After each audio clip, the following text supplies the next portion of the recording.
Grizzlies fans know it's the team that gives you the edge. Big River Steel does too. And much like the Grizzlies have recruited legendary talent, we want you to be part of our team. Are you ready to be part of something legendary? Then visit www.bigriversteel.com. That's www.bigriversteel.com.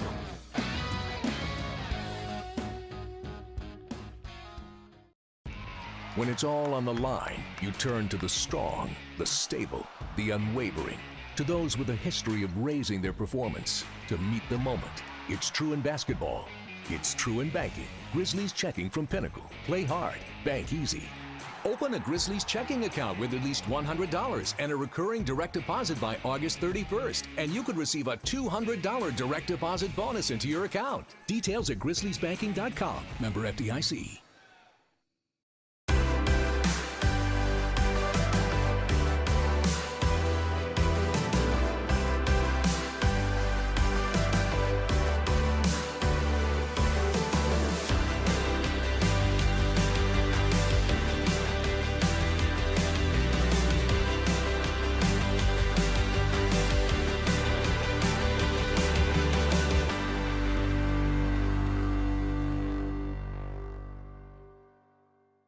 The Indiana Fever have to do something.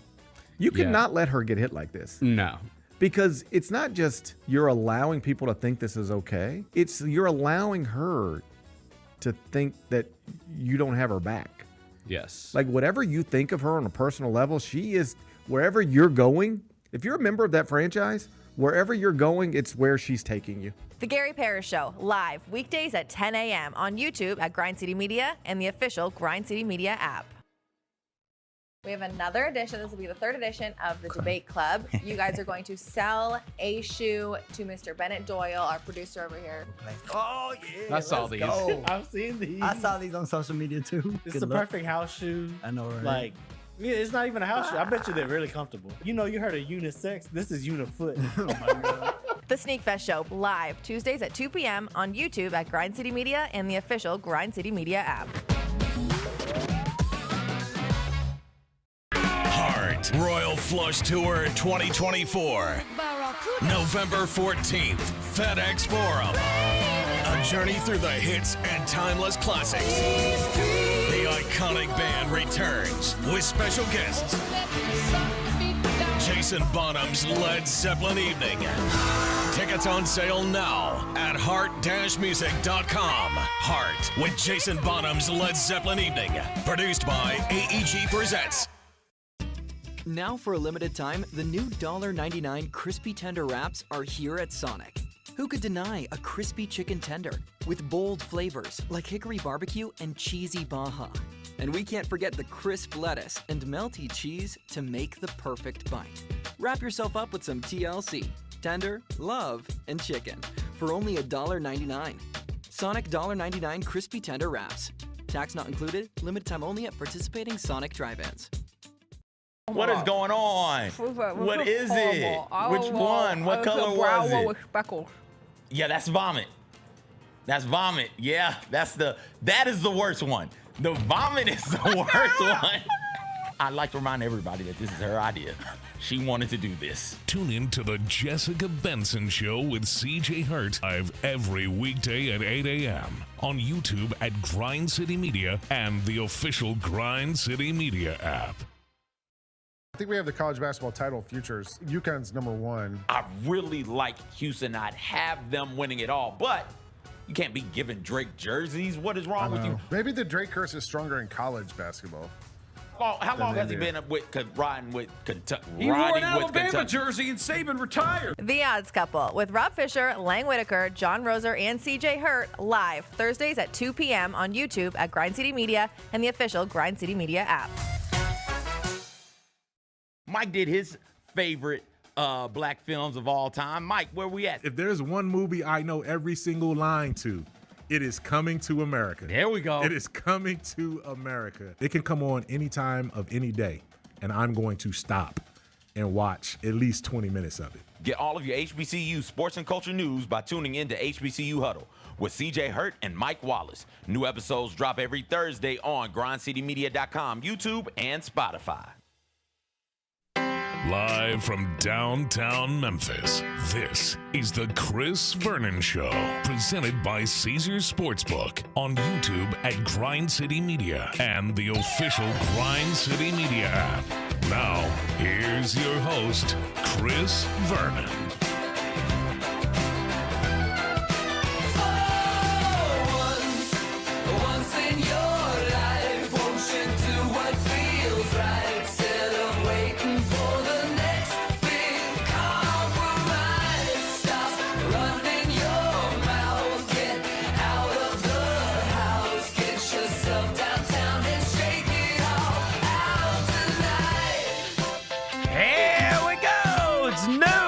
CityMedia.com. It's Chris Vernon Show.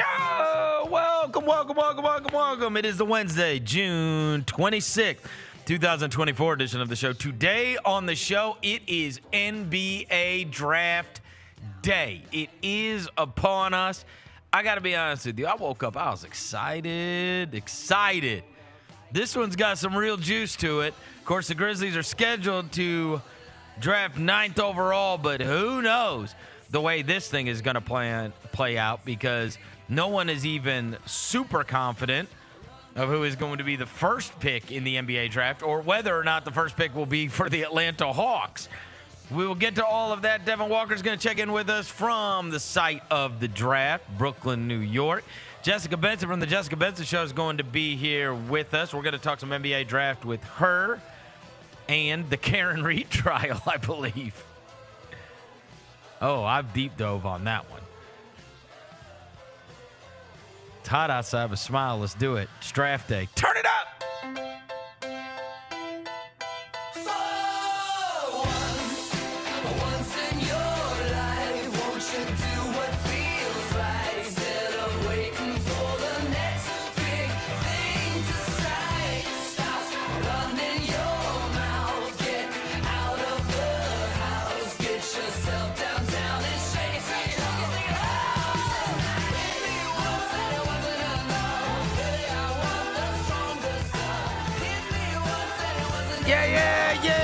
Yeah. Hope everybody's having a good day. All right, we got a ton of stuff to get to. It is draft day. I have opinions on this NBA draft. Let the comps flow. This morning, I got to put out my annual comp tweet. The great Seth Greenberg on ESPN saying he viewed Mo Bamba as a hybrid of Anthony Davis and Joel Embiid. And once I posted that, then people inevitably start sending me the other ones. I got a Dalton Connect. His comp is Josh Hart. Even though Josh Hart can defend literally 5 positions on the court and Dalton Connect might not be able to guard 1 position on the court. I got my favorite one that I have gotten this morning, and you want to talk about a deep cut, Alexei Shved compared to Penny Hardaway, our own beloved Memphis basketball coach, Penny Hardaway. Let the comps flow. I've got opinions on all these different draft picks. Who knows what the Grizzlies or any of these teams are going to be doing tonight. We also had a massive trade in the NBA last night with the New York Knicks putting together the old Villanova Wildcats squad. We will get to that as well. Before I get to anything, welcome John Roser to the show. John Roser, a.k.a. the Cologne Ranger, the Body Spray Band, the Senior Sack, Johnny Backbow, Johnny Bearcat, John Asparagus, Johnny Nick Carb, John Pistol, John Lance, he's Yogi Roser. Yeah, what up? This morning is the first morning I got excited. This is the first time I've been excited about the draft. Really? Draft day. Yeah, I have not been that excited. You know, Devin and I both talked. We don't. Not like I really care to see rookies play for us next year. So, I was listening to everything. I've got opinions. I have burned a hole in my brain between reading and listening to podcasts and people pontificate about the NBA draft. Oh, and I'm going to tell you in a minute, I'm going to tell you my last one that got me real juiced up. An opinion that I heard, or a statement rather, that I heard that I was like, well, before I get to that, Devin Walker is in Brooklyn, New York. He is the microphone mangler. He is Senor Quasadilla. He's Mr. Math. He's Navojo, the reporter, the photographer. He's Sir Hiss. What up, y'all? Brooklyn, stand up. You know what I'm saying? I'm actually in the middle of Manhattan, bro. Oh.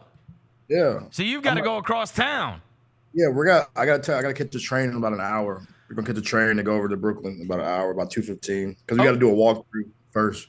Okay, so you got there yesterday. Did you just bounce around town in New York? And then the NBA world, I always say that I love being in New York because it feels like all the news is happening. It feels like you're in the middle of everything. And then, oddly enough, you really were in the middle of everything as the Brooklyn Nets and the New York Knicks make a massive trade the night before the draft. Could you sense that had happened being in the town? Was it any different than if you were in Memphis and you would have heard the news?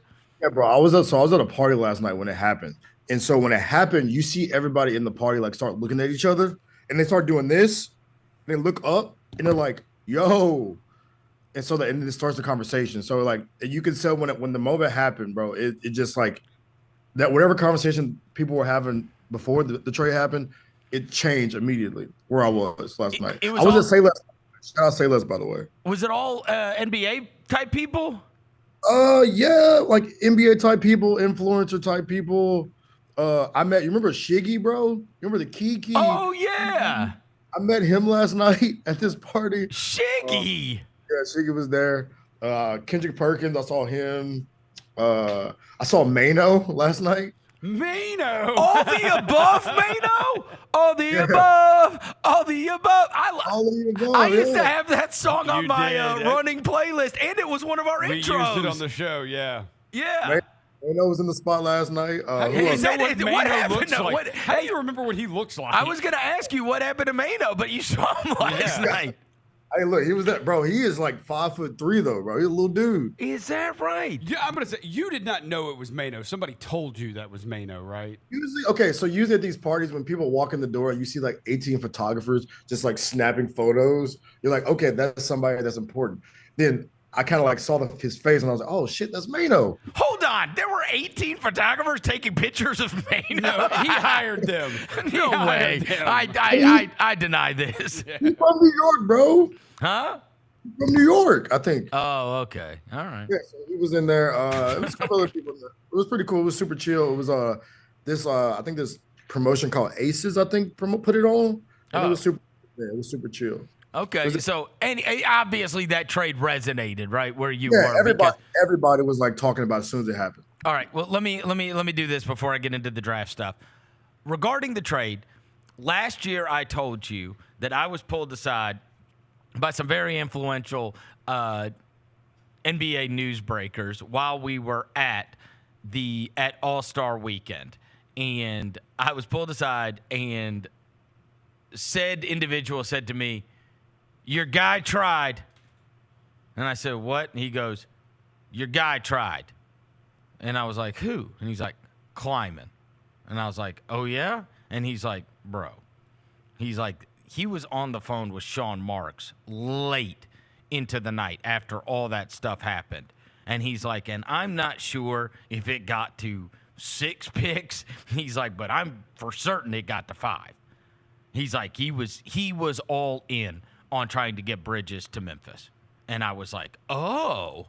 And so that's always been in the back of my head that maybe they would take a run at it. Also, that there was, like, whether you want to say it was 4 first-rounders, 5 first-rounders, 6 at some point, it's like, I want this to happen. I think this is the key. I think this is our 4th piece. And you guys, look, is it an overpay? Sure. Did the Knicks overpay? Sure. But if you have a conviction about that being something that you think can take you over the top and help you achieve your goals, and you think that is a missing piece to what you've got going, then you stop caring about, right? It's kind of like, I'll give you for instance, right? So like I had really wanted this house. Truthfully, my whole family wanted it, right? And so at the time, I didn't end up giving the guy more, but I just gave them their listing price. What am I going to do? Am I going to offer the guy $10,000, $20,000 less, and then over the course of 30 years, and then what? Then I don't get the house, right? At some point, you're like, I want this so badly, I'm willing to do what it. You just pay the price. What it takes to get this. I want this to be over with, and so. If you have a conviction and you say, look, this can be a part of this can be something that we can have for the next 5 years, this is something that fits perfectly with what we've got. I totally understood coveting Mikal Bridges within the context of having John Morant, Desmond Bane, and Jaren Jackson Jr., right, as a missing piece.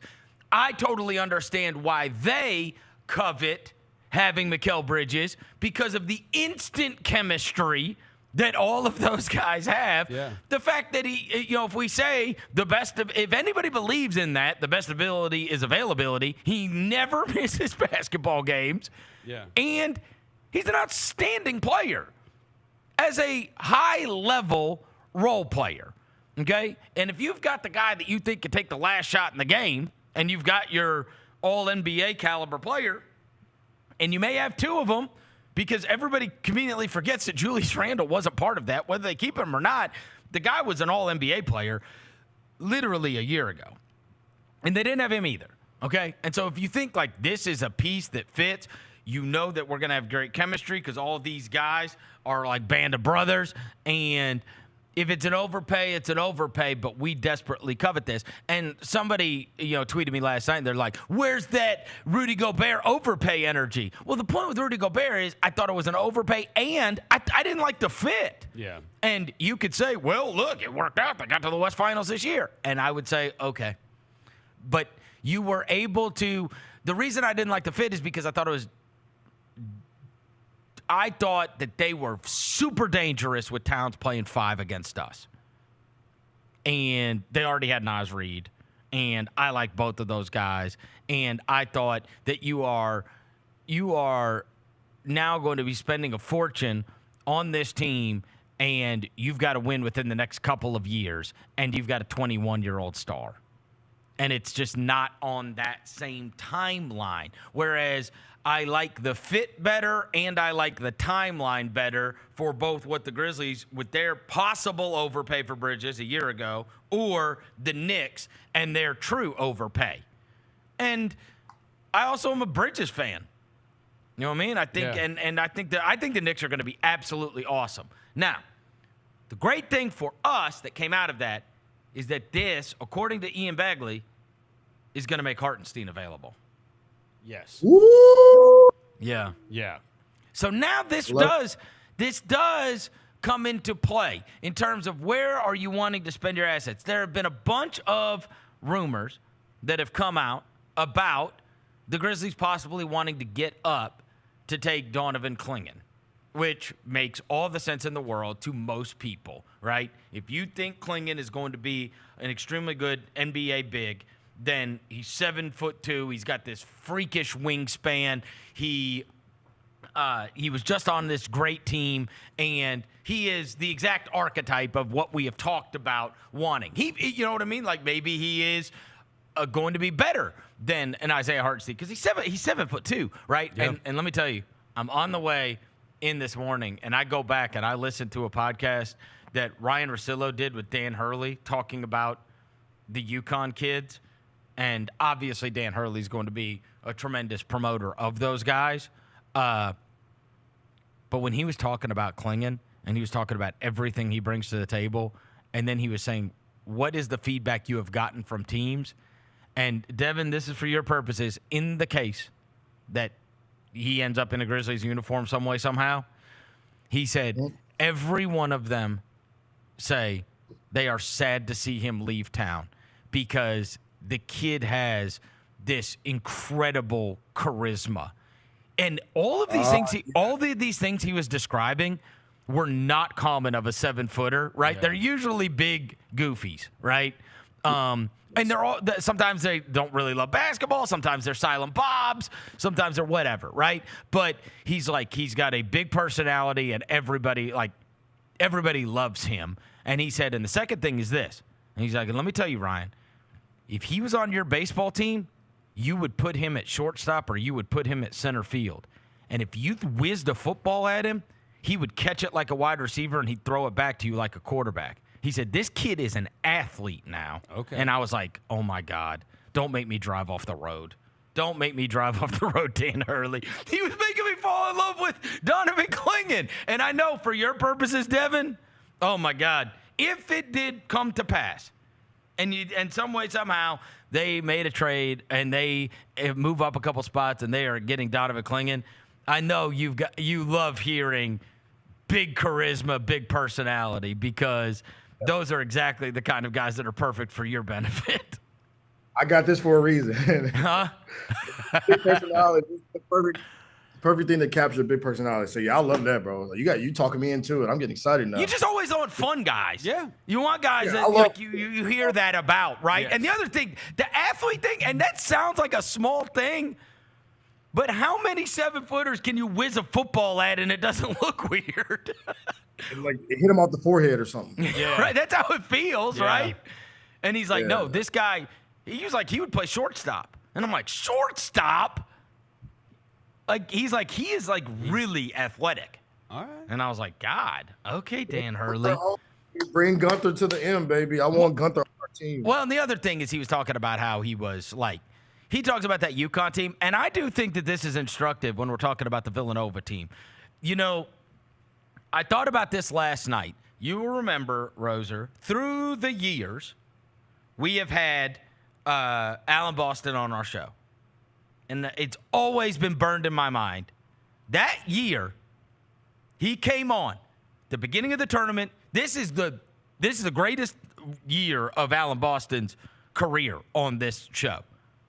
And before the tournament ever started, he said, I have Villanova rated higher than any college basketball team I have ever rated in over 30 years of handicapping.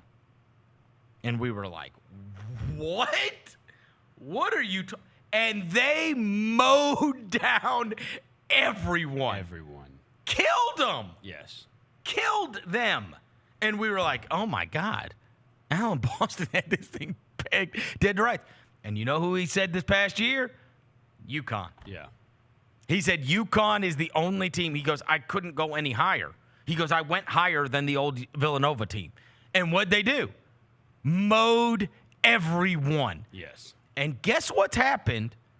This is all I'm going to say about this stuff with the whole Castle and Clingan and whatever.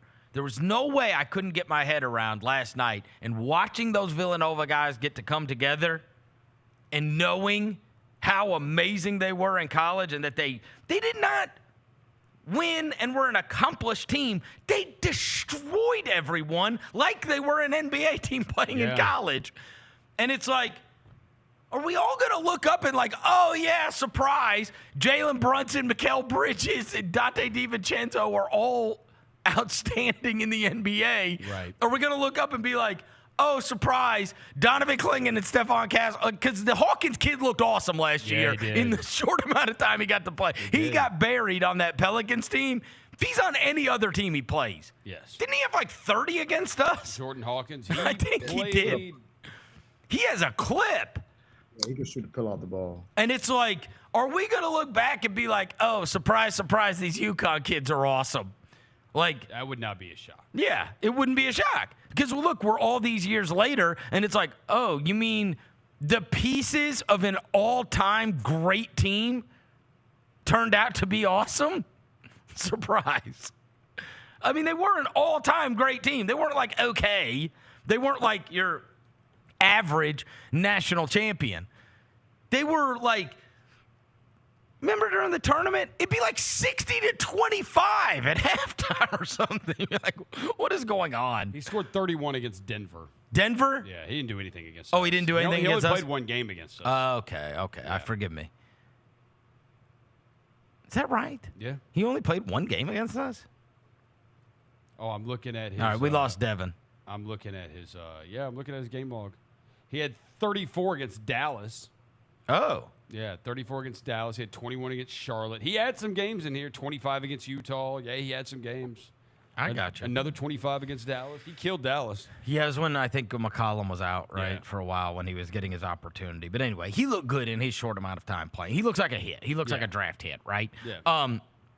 And so there is part of me that, obviously, I don't know. I've told you where I kind of stand on this. I have no idea on Risache, and I have no idea on Sarr. I just don't. I don't know. There are people that I respect that don't like one of them. There's people I respect that don't like either of them. There's people I respect that love one of them. And so I just like I read this morning, guess who likes Risache as a prospect? Who? My guy David Thorpe. Oh. Who's super smart guy. Yeah, he is.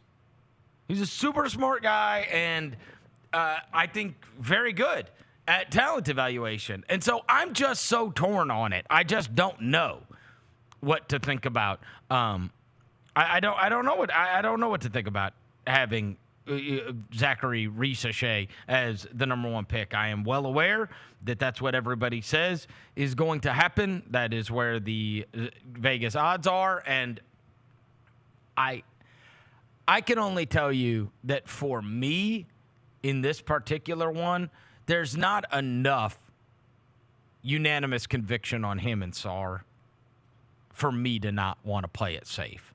And so you go down the list, and like of the guys that I am confident in, like if I were going to have these guys will not suck, like guys that I think are going to have real careers, and maybe their level becomes like really high. Maybe they become a very high-level player in the NBA. Maybe they could become an all-star one day, whatever. There's more than I actually thought, right, when I look back at it, because, I am looking for what do you do and do I think it's going to be able to translate? And then also there may be some extenuating circumstances where I look at a situation, and even if I think you do have something that you bring to the table that's going to translate, there's also these other factors that I've talked about so many times over the years. Where, the high school ranking thing is always something I've paid attention to, where you were compared to your peers before whatever. Because there's never been a better example of this than what we just experienced with G.G. Jackson. That if you would have overlooked a year, you would have gotten a player. Yeah. And instead, he makes it all the way to 45th in the NBA draft. And it's like, oh, God. He was always supposed to be the best player in that class. That's what everybody said. Everybody said. Everybody was in agreement, right? Those end up being consensus rankings. And so there's that.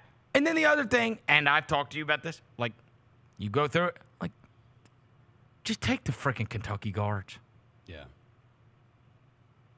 Like, what are your chances it doesn't hit? It's rare. And most of them turn out to be infinitely better than where they are drafted. Whether it's Tyler Hero, whether it's Emmanuel Quickley, whether it's Tyrese Maxey, whether it's Shai Gilgeous-Alexander, whether it's Kason Wallace, it's every year. Yeah. If you want to say that there's one thing that Calipari nails, it's the guards. And you can go all the way back to Devin Booker. Now, you can find the Hamidou Diallos and the Tyler Ulis, but those are the extreme rarities. Yeah. Over and over again, the guys are underdrafted. It happens all the time. You could even argue Bledsoe was even underdrafted. He was. When it was going on. Mm-hmm. But they all end up being good, except for like one or two of them. So then there's that, right? Clingan, I mean, dude, if you set screens, you're 7'2", you've got a crazy-ass wingspan, you rebound and block shots. You've got a place and you're a good athlete. Yeah, you've got a place in the NBA. I feel safe. Yes. Shepherd, the shooting, and Kentucky guard. Yes. Buzelis, I'm torn on because I love the ranking before he went and played for the Ignite. And it's not like he's bad for the Ignite. And I've always so he's on the outside looking in for me. I wouldn't be 100% confident that I'm getting somebody that's going to be a rotation guy and have a career. On the other hand, I do think his upside is like, I can never get out of my head that I went down to South Haven specifically to watch Ron Holland and Buzelis. Holland had the thumb injury, so I didn't get to see him. And I went in order to poke holes in Buzelis and say that he's a bum, and I left the arena liking him. Yeah. Yeah. That's tough. It's hard to play in that league as an 18-year-old, bro. It is. I don't think people understand. And, Devin, you've been down to a lot of hustle games as well. Like, it means something to me if you can perform amongst the group of guys down there, because they're all fighting to become NBA players, and the talent level is so much better. It's a lot of grown than men. it was 3 years ago. Yeah, it is. And I saw the interview he did yesterday with Shams when he was talking crazy. And you got to be that kind of like, you got to have that kind of level of confidence, bro, to play on the NBA level. You see the interview he did? He was talking about Restisher, whatever his name is. Oh yeah, Risachet. But he was like, yo, I'm better than him, kind of thing. He's like, no I offense, like that. but, So, yeah, I he's mean, like, no offense, but I'm pretty sure I'm better than him. Yeah, so I would never bang on anyone for taking Buzelis. On the other hand, obviously because I saw him in person, I have more confidence in him. But Klingon, Shepard, Buzelis, Castle, I just gave you the case, right? Yeah, I'd take Castle in a heartbeat. Like, I mean, he's a 5-star guy that played on an awesome team and showed as a freshman that he can play within that team system and how they move the ball. Share, there. cut, move. Yeah, like, you can fix the jump shot on the NBA level too. You can fix the jump shot easily. You can. Don't connect. I told you, like, I have questions about. Like, there are people that are super high on him. There's people that aren't as high on him. He's old. Yeah. He's old. Yeah. And it's like, again, it's what can you do besides score? I'm just telling you, I have a question mark about it. Yeah. The next one, Dillingham, again, sight unseen. He's a Kentucky guard. How many times do I have to say this? Like, again, and go watch his YouTube. It's like friggin' and one. It's unbelievable. I ran into him yesterday, bro. He is a little bitty dude. I know. It's very little bitty dude, man. You know who he, and again, it becomes easy because it's the Kentucky thing. But if he, and look, Malik Monk just got paid almost $80 million. He did. But it's very Malik Monk-esque. Yeah. Right? More so than maybe Maxey-esque, right? But again, Rob Dillingham's going to play in the NBA for a long time. I really believe that. Yeah. He can score, bro. He can score any level. He can put the ball in the bucket. Do it for Donda Academy. And he can beat people off the dribble. Salon, no idea. Topic, no idea. Cody Williams gives me Zaire flashbacks. Devin Carter, love, have confidence in. Ron Holland, again, he's on this ESPN list. He's at 13. And I'm like one of those that goes, okay, here is the number one pick. He just averaged 20 points in the G League Ignite. And the one thing, literally line one of everything you read is the guy has a motor that doesn't quit.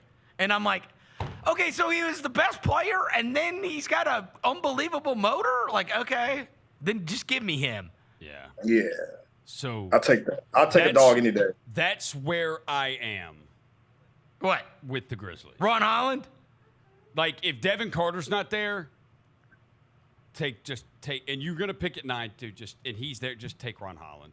I'm not telling you I know really much about him, but yes, they say he plays with motor. He's the number one high school player in the country. Just freaking take him. Jared McCain is the next guy on this list. Here's the deal. I feel like, especially now with the Caleb Williams thing, we're going to have to rethink. We're just going to have to accept that, like, these young guys are different because I know the whole painted nails thing. You watch him play. Yeah. He is he can hoop. not only can he hoop, he's a dog. He's a leader. And Kevin O'Connor, we talked off the air about him. Of all the interviews he did, he walked out like just absolutely blown away. He was like, this guy, like, it's like everyone would vote for this guy as student body president, big personality, Andy's good. His TikTok's a place, bro. I know. He is a prime trade down wild place, bro. I know. He's goofier than, but here's what I'm starting to think. I think all these kids are goofy. They all are goofy. They're goofy as hell, bro. I know. But like, man, you go to his TikTok, he doesn't play goofy. No. Nah, he does. He played like with heart. And if we're gonna lose Kennard, we gotta have a Duke guy, right? I'll give you another one. You know who else is? You know who's goofy, who does not play like that at all, is Gigi. Yeah. Yeah. But you don't see Gigi on TikTok doing. I did a deep dive on his TikTok the other day, and I was like, oh I know. I was like, the second he gets drafted, bro, this is all gonna hit the timeline. I know. He can hoop though. He can hoop. Jacoby Walter, I don't know. I'm so torn. The Zach Edey thing, like, he is easily the most interesting guy in this draft. He absolutely is. He really is. Because there are so many totally different opinions about Zach Edey. And one thing I'm going to give you an instance. I have always been one that is questioned. There are some people that have a conviction of what he's going to be in the NBA. There's me who goes, why didn't everybody like him a year ago? Don't tell me that he has gotten infinitely better within a year's time when you didn't want to draft him. And are you going to throw him the ball in the post? Or is that what you're going to do? Are you going to throw him the ball in the post? No chance. And is he going to just get put into literally every pick and roll under the sun? On the other hand, I get it. He's 7'4", and he was awesome in college. There's no way around it. And so then I start to convince myself the other way. I'm like, you know what? This guy's going to have a place in the league. Maybe he's not a starter. Maybe he's not a high-level starter. But he's going to be a guy that can at least give you 15 minutes in the league and maybe flip games for you, right? Yeah. Maybe the floor is Enes Kanter or something, who was a very valuable player, right? But also unplayable in the playoffs, right? And then I was reading Hollinger's thing, and you go down, and he was like, it is beyond alarming that the guy never got steals, ever. No deflections, no nothing? No, like he just did not. Like it was like a steal every 100 minutes or something crazy like that. And then he has this line. I love that Hollinger's back writing again sometimes because he slips in lines that just make me laugh, but he's not necessary. He's just saying things matter of fact. That he's not trying to be funny, but he knows he's got that dryness to him. Yeah. But he's like, and the other thing is drafting veteran college big men has been about like setting your money on fire. And I was trying to think, and you go back and it's like, there's a lot of mistakes. If you just go with like big guys that were awesome in college, veterans that were vets, like the Hansboroughs, the Sean Mays, who was the guy from Baylor? Remember the Epke Udos? Like all these like veteran big men, old big men. It's hard to think of like guys that were like senior big men that were taken that were good. I'm not saying that again, that's something from the 80s as well, which is where he belongs in the 80s. He belongs in the 80s. Wrong era basketball player for sure. I just don't know.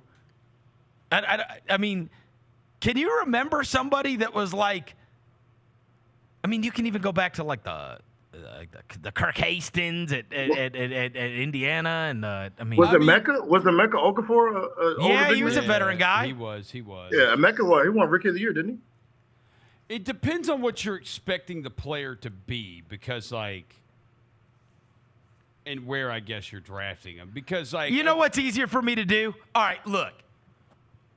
Boston, if you want to say Al Horford was a veteran, but I mean, he was a junior. He was not old. He's a junior. He was not a senior. No, he was not a senior. Two-time national champ, though. Two-time national champ. And the other one they had, two-time national champion. The other one they had was, they also had Robert Williams before him, obviously, who was freshman guy. Brooklyn's guy is Claxton. Young, coming out of Georgia. Yeah, young. Right? Yeah. Hartenstein, I don't even remember. Did Isaiah Where did he Hartenstein play? play in college? I swear I don't to think God. he played in college. Yeah, I I don't think think he he did. played I college, think though. he did, and we just don't remember him. I just don't Like, where he played, remember. like Seton Hall somewhere? He did not play college basketball. I figured he didn't play college basketball. He came from overseas? Came from overseas. He's from Oregon, but he played overseas. Okay. Yeah. And then Mitchell Robinson was like, Western Kentucky He young. was an McDonald's All-American. He was like a 5-star recruit. That's right. Got paid that bread. Rick Bagman. Stansberry. All right. Bagman. Embiid young, Jokic overseas, Gobert overseas. Again, I mean, I could go through every team, but I mean, like, you're getting the gist that very rarely are you ever. I don't know if there is a starting center in the NBA that played a senior year of college. Let me see. Trying to think. Like, just go playoff teams. You don't even got to go teams in the NBA. Just go like playoff teams. Nah, there isn't. Jared Now you like- Allen was a freshman. Jonathan Isaac was a freshman. Miles Turner was a freshman, wasn't he? Yes. Yeah. Young. Yeah, he was. He came out I already early. said Embiid. Bam Adebayo was freshman, sophomore. Ayton. Yeah, freshman. Yeah. Freshman. Bro, now that you think Andre about it, there's Drummond. really Zubats no, is like, overseas. Looney. Even for the Bulls, Andre Drummond was a freshman. Clint Yep. Capella was overseas. The whole point is taking old big men has been setting money on fire. Hollinger's not writing that if it's not true. Yeah. And then you go and look, and you're like, how many years did Brook Lopez play at Stanford? He was 18. One or two. I He mean, played 2 years at Stanford? One or two. I mean, he was young. He was not a senior either. Like Brook Lopez was. 2006, 2008. Maybe he played 3 years there. I feel like he was there for a minute. He was there for a while. Because I remember he wanted to play with his brother really bad. I mean, that's 15 years ago. yeah. Played 2 years. 2 years at Stanford. 2 years. Played 2 years? Okay, so not even Brook Lopez. Yeah. That's wild. It's hard to find. Yeah, it is. So, I mean, It is. again, I read stuff like that, and I'm like, oh, yeah, you know what? Now I'm back to where I was. Right, cross them off. It's just hard. And then the other ones are, Isaiah Collier. I'm always going to be favorable towards the guys that were amazing high school players. Ron Holland thing. Yeah, the Ron Holland thing. It's like, okay, everybody thought Isaiah Collier was going to be awesome forever. He played in all of those tournaments. You went to EYBL to watch Isaiah Collier. Yep. You know what I mean? And so, surprise, surprise, Isaiah Collier turns out good. Like, he was always supposed to be good, right? And sometimes it doesn't play out, right? Sometimes it is Imani Bates. And it's like, okay. And the story for Imani is not completely written. And maybe that will turn out to be a great Steele story as well. But I'm not telling you. And sometimes, like you remember a couple years ago, there was that the Duke kid, Duval. Yeah. He's gone.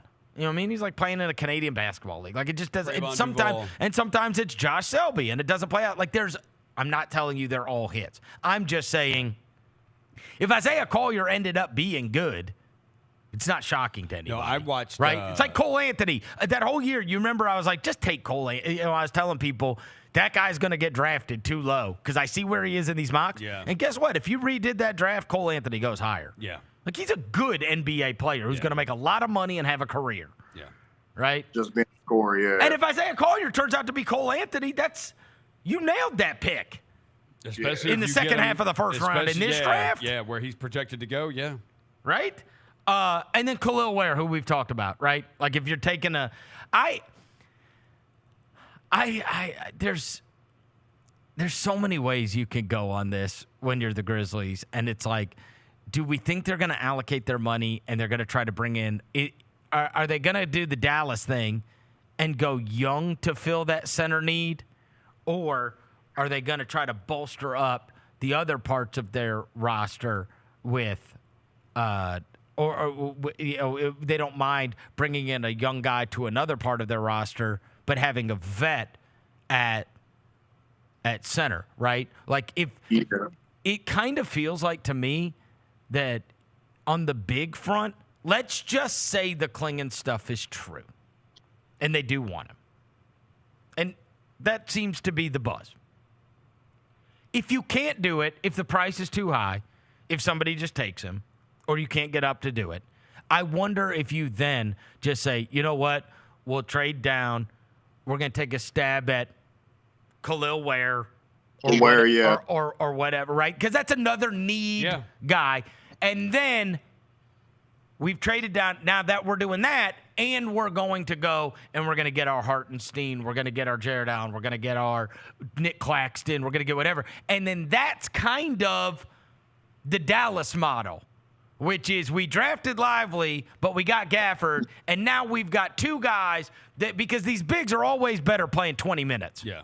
They're always better. Your big is always better. If you could have two of them that can each possibly give you 25 minutes, you're in much better shape than if you've got one of them. And you're going to need two centers. I know they have Jaren. I know they have Brandon. But they're going to need two guys that can play the center position on this team. Yes. And so I kind of feel like if you can't get up to get Klingon, you get down to get Ware. That's right. Anybody ask me, that's what I say every time. Draft down, get a young big, and then get the old big on the free agent market or sign and trade, or get one something like that way. And then I think if you are going perimeter, I am in the favor of, I don't think another wing, you know what I mean? I know you said Ron Holland, whatever. I've always thought they're going to go up or down. If they're doing a perimeter guy, Shepard or Carter are the ones I would want. No, because I just think Carter is the dog whose dad's on staff, and I'm confident that he's going to be a 8-man rotation guy on a good team, and I could throw him in the playoffs next year. Shepard, I just think makes everybody better because of the shooting. And I would love to see him get to run out there with G.G. Jackson, Brandon Clark, and Vince Williams on a second unit. No, I said Holland when you're saying at 9. Reed Shepard's not going to be there. And I'm basing this off your buddy Kevin O'Connor's mock draft, which has Devin Carter going one spot ahead of where we pick at number 8. So I'm like, of all those guys that are available, I'm like, okay, if you're going to stay there, just take Holland. I think we're all on the same page. We would rather have Ware than Edie. Yeah, for sure. Sure. Like if I'm moving down. Yeah, sure. Yeah. Yeah, I want Ware, and then give me a veteran big to go with. So then we have two bigs that can play two different styles of play. So this is the Dallas model.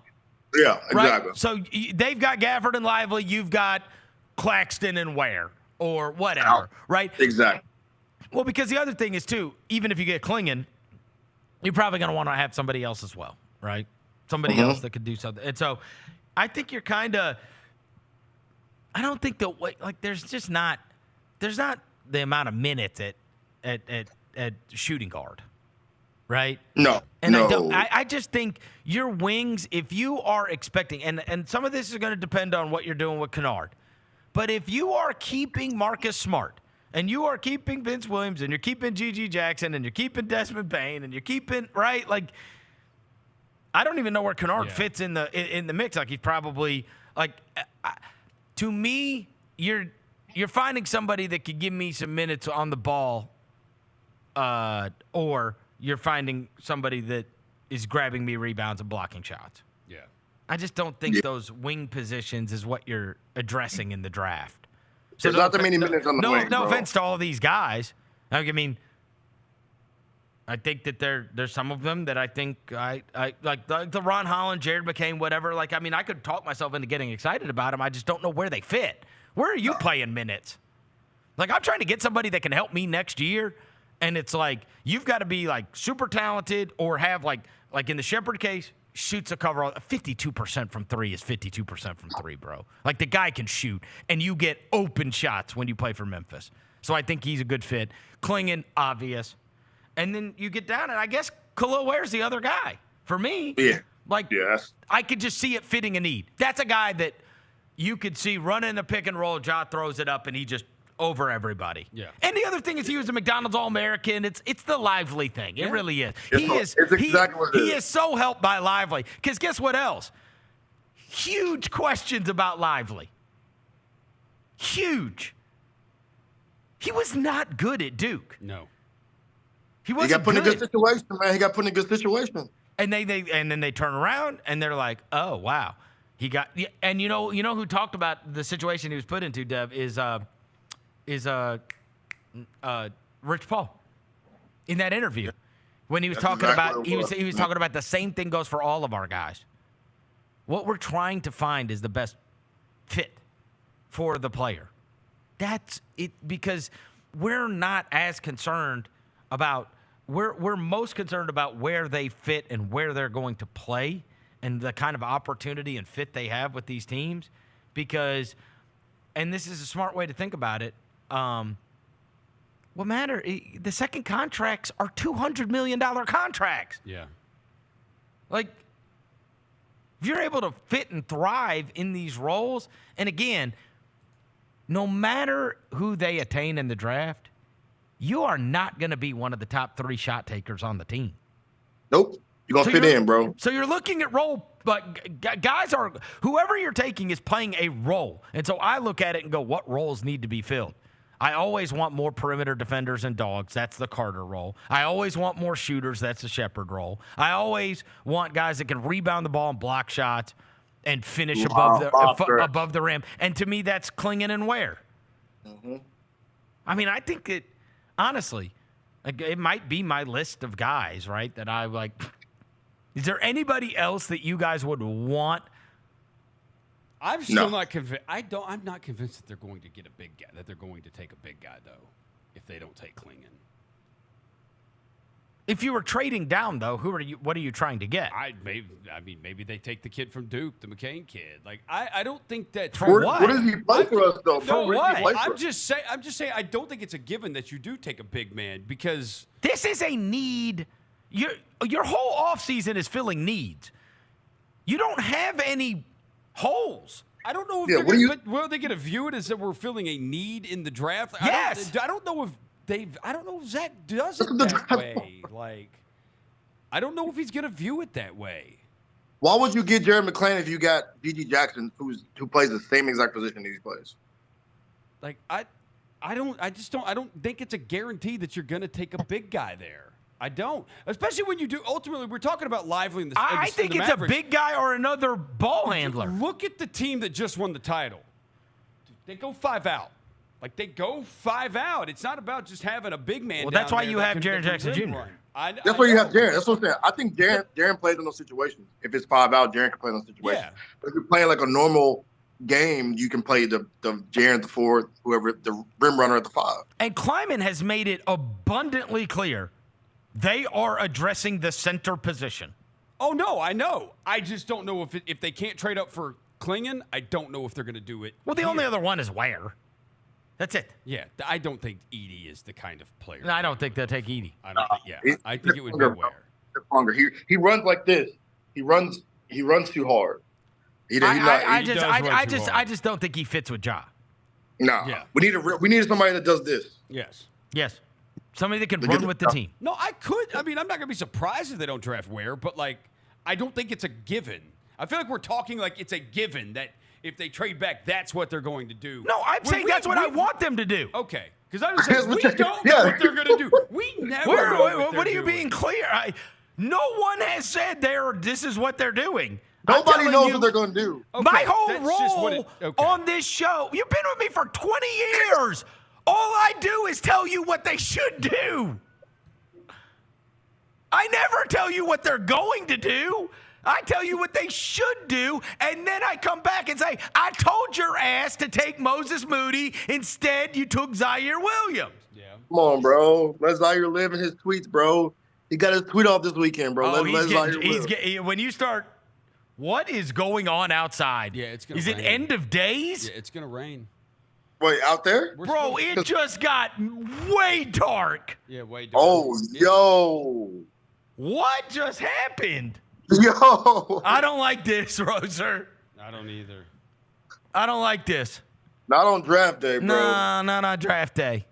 Yeah. Wow, that's crazy. All right. Roser's sitting there going like, what did you... I don't think that's a given. That's what they're going to... Wait, no, nobody ever said that's what they're going to do. Yeah. Well, then fine. I'm just going to be different. I'm not drafting one of these big guys because I don't believe in any of them. I don't have a conviction on any of them. I'm cool with... You don't have a conviction on anyone. That's true. I don't really love any of these guys in this draft. If you trade up, I like Klingon, I like Shepard, but any of these other guys, you know I what don't this like is called? any of You know them. what this I is don't really called, like any of Devin? them. You know what? And I learned this very early in my career. Bad content. Who the hell wants to listen to a guy? It's like, I don't really care about it. I don't really know about it. No, I care about the draft, but like Get conviction, bro. I don't have some strong. Have an opinion, I told you, Roser. I just take Ron Holland. He's the number one player in his high school class. That typically you works out, so draft him. This Go is with it. horrible content, bro. We need with it. an opinion. Or take We the need an Duke- opinion. Or trade down to take the Duke kid and let him be your backup point guard at some point. Oh, somebody's warmed up to painted nails. Painted nails. I might come in paint my nails tomorrow. I don't have Please fingernails. do. Hey, Roger. I don't if have we draft fingernails to paint. No. If we draft him tonight, can you show up in the studio tomorrow with your nails painted? I don't have fingernail polish. I also I seriously, dude. I don't Hey, have nails. let's say, all right, here's the thing. Of the players in this draft, and I tell you, they're going to fly them in, and we're going to be able to get them in studio tomorrow. Any of them. Reed Shepard. You would want Reed I'll Shepard take Reed Shepard. in the studio tomorrow. Yeah. Mine's Khalil Ware or Klingon. Khalil Ware would be the one that you would want in studio tomorrow. Because I've said this since the beginning, Khalil Ware. All right, well, we got to be on record because this is where this gets. Hang on, I've got to take that back. If you're telling me they're going to literally be in this studio. Clinging. Zach Edey. I am standing next to Zach Edey. Oh, yeah, Like, that would be fun. It would be fun. Having a freaking 7'4" guy standing right here. Okay, so here's the big question, and this one is the harder one, and then we're going to go to break. We're going to let Devin get over to Brooklyn.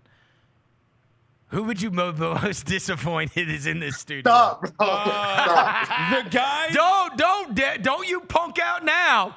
No, I've got this. No, This is easy. No. This is Say Dalton Connect, Devin. Please say Dalton Connect. This is the easiest thing ever. It is the guy Kevin O'Connor has us taking. Who the F is Tijan Salon? Yeah, there you go. That's mine too, Roger. I don't want any of the Frenchies. None of the French guys. Sar, Ricochet, this guy. I don't want any of them. None of Roger, them. that's my answer. What's his name? What's the dude's name? Tijan Salon. Yeah. Tijan Salon. Vernon, that's my answer. Yeah. I'll take want Don him Connect. here. I'll take Reed Shepard. You don't want Johnny Furphy in here either. Yeah, I know. Yeah, The white guy from Kansas. I don't know. Yeah, I you bet- can have him too. You can have him too. I don't need him. He another Grady Dick. I don't need that. I bet Furphy's got swag. Oh, I think I'd have to say Edie just because of the dance I would have to do. Yeah. You know what I mean? Yeah. I said we should Everybody pick you, knows bud. I'm not in love with it. Yeah. And so then it's like, okay, now I've got to be all in on Zach Edey. But I've got to become an idiot. You got to become an idiot. Oh, that's nasty. But it's also hilarious to have Zach Edey. I mean, dude, like 7'5" is I mean, that is it's like, a tough fit in this. I mean, studio. you have- he hit the vent right there. When his head hit that vent right there. We've had a horse in studio, bro. We have had a horse. Here's what I would say. I promise you this. I bet you this. I would be able to be all in on Zach Edey the second he walked in the studio, and I was like, Jesus. Yeah, man, you were so I go, all tall. I've done is watch you on TV, but this is great. Like, okay, I'm in. Yeah. 7'5" is 7'5". Yeah, how tall was 7'5" the is beat? 7'5". How tall was the beat, bro? 7'3". Yeah, 7'3". But he was 160 pounds. Oh yeah, Edie got some beef on him. Oh yeah. He got Edey's head is enormous. Yeah, he real Jalen Brunson type energy. Yeah, Zach Edey's got more like the Yao Ming build, which is just a massive human being build. Yeah. Yeah. Ogre. The ogres. Yeah. Hey, I think our boy's gonna be at the draft tonight. I talked to him last night, Jaren. He's gonna be at the draft? Is he doing I think like so. a media thing? He was at the Liberty game last night. I talked to him before he went to the Liberty game. And I was like, "Yo, you do anything with the draft?" He was like, he did the wait and see thing. I'm like, "Okay, bro. All right, I don't know what you're trying to tell me." Oh, okay. so I guess he's gonna be there. Yeah, and then Ja was here yesterday too. I don't know if he's gonna stay for the draft though. Why? Ja was there he did a Nike event. He did a thing at Foot Locker down the street. Did and you then go? he did a thing. No, because I couldn't get the timing. And then he did the thing, this New York versus New York thing at this park. He was there yesterday, and they unveiled a statue of him in the park. What? Yeah, bro. You haven't seen it? There's a Ja Morant statue in New York? Yeah, I saw it. So you remember that statue that was at All-Star, bro? The Frozen one? Yeah. It's thawed out now, bro. And now he has a t-shirt on, and I guess they should make that a series where he was frozen at All-Star. Now in New York, he was thawed out yesterday. There's a photo of it on the internet. It's pretty cool. And he was there Who posted it? Yesterday. Overtime. Overtime. All I right. just sent it. I saw it. Okay, I'll check it out. Yeah. All right. So all yeah, right. he was talking to it. But yeah, I gotta go get the train. Yeah, you go do that. Jessica Benson's going to join us in studio. We'll be back after this. Chris Vernon Show.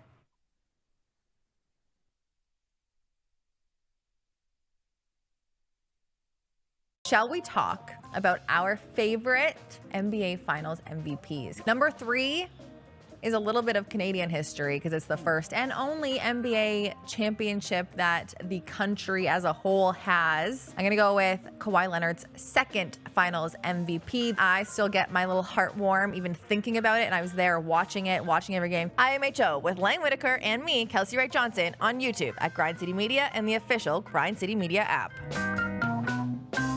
I think we have the college basketball title futures. UConn's number 1. I really like Houston. I'd have them winning it all, but you can't be giving Drake jerseys. What is wrong with you? Maybe the Drake curse is stronger in college basketball.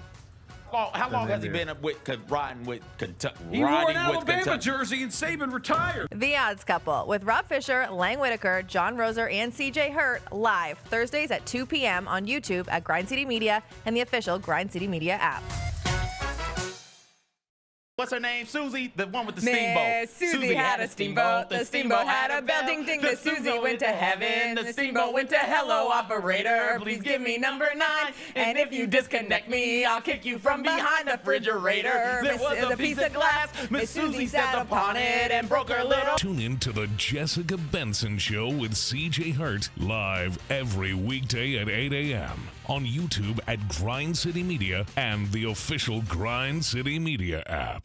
Looking for a full court dining experience? Dribble over to Southland Casino Hotel, your ultimate gaming oasis in West Memphis. As a proud sponsor of the Memphis Grizzlies, we're inviting you to savor the flavors at our 8 incredible dining venues. Ignite Steakhouse is where culinary excellence gets grilled. Indulge in charcoal grilled steaks and farm-to-table favorites, perfectly paired with wine or handcrafted cocktails. Enjoy an all-access buffet experience at the kitchens, or revel in comfort food and Southern classics at the Fry House. If casual is more your thing, sample the innovative fare at Seasons Cafe, while Chairman's Bar and Charred Oak Bourbon Bar serve up cocktails and live concerts every week. For those on the go, The Grind is your one-stop coffee shop with gourmet brews and grab-and-go goodies. And of course, we can't forget the Sports Bar and Grill, where you can catch all the Grizzlies action with the best pub fare in town. At Southland Casino Hotel, we've got the perfect dining experience for you, so come on down and ignite your taste buds today. Must be 21 plus. Play responsibly. For help quitting, call 800-522-4700.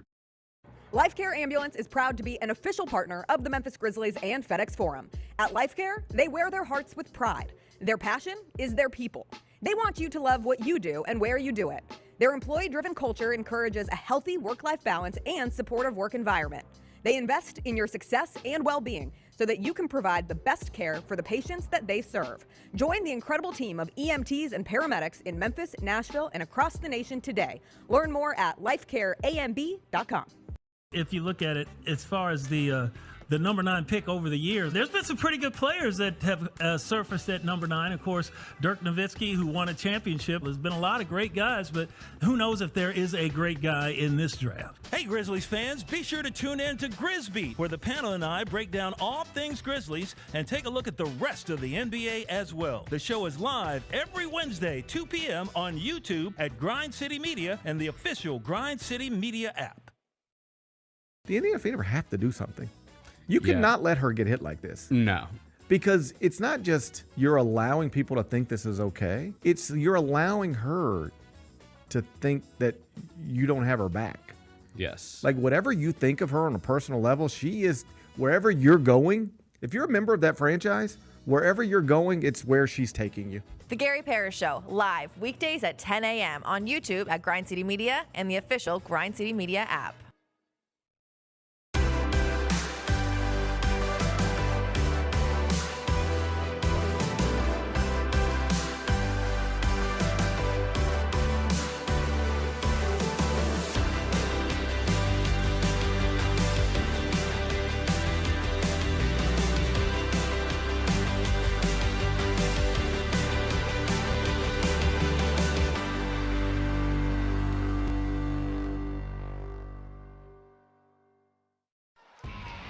Anticipate each challenge.